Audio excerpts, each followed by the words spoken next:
Many people know dogs play a key role in changing someone's mood, but what about horses? Emily Deem is live in Howard, where she's learning more about horse therapy. Hi, Em.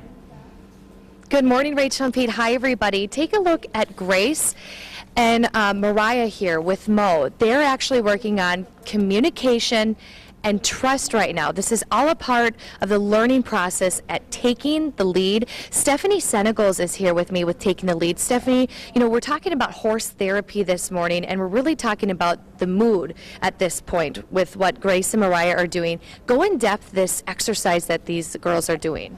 Well, this is a wonderful exercise that we commonly use in the self-esteem workshops and the social skill workshop, because what it does is it really puts into place how important the way that we talk.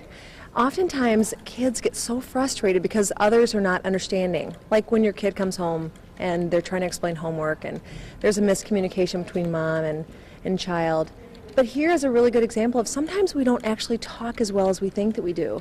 And this exercise shows them that. And because it's an activity and they see success, they now can take that home or they can take it to school and they can bring this memory back and realize that maybe I'm not sharing what I need or what I'm thinking specifically. Yeah, let's go over to the girls right now because they just finished the exercise.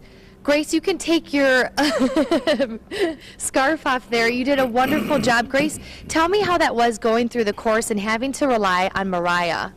Well, at first it was kind of like you didn't really trust Mariah at first, but then as we went on, like your trust built up more and more, and so then I eventually got to trust Mariah and like knew she would help me along. How difficult was it to have a horse with you while you're doing this? Well, it was a little difficult, but sometimes Mo like pushed me, and I mean he went, and it was sometimes easy and sometimes difficult. So Mariah, for you having to communicate to Grace and she's bringing along Mo, what was that like for you? It was kind of difficult because sometimes the angle when they walk, you turn a little bit.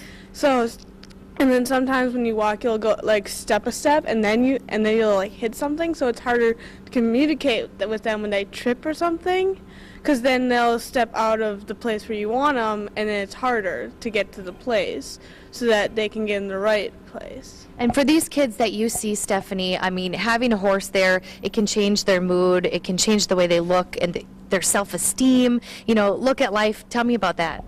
Well, horses are great teachers because all the kids want to hang with them, typically. And so because they are drawn to the horses naturally, they have to really be aware of their energy. And through that activity, like that trust and that communication, and as Mariah and Grace were working how they were calm, well, Mo became more and more into their herd, into their group, and listened better as they talked better, as their energy was lower. And then again, we have that experience where they can remember, like just then when the kids were talking about that, how it started out hard and how it got easier. Well, the more and more that we do that, it just builds on that communication, that trust, how to be a great listener, how to be a great talker, just putting on that armor for life.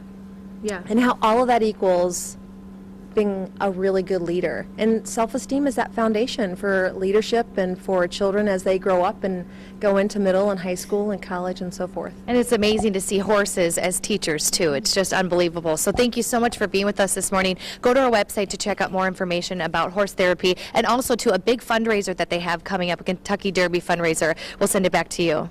Thanks, Em.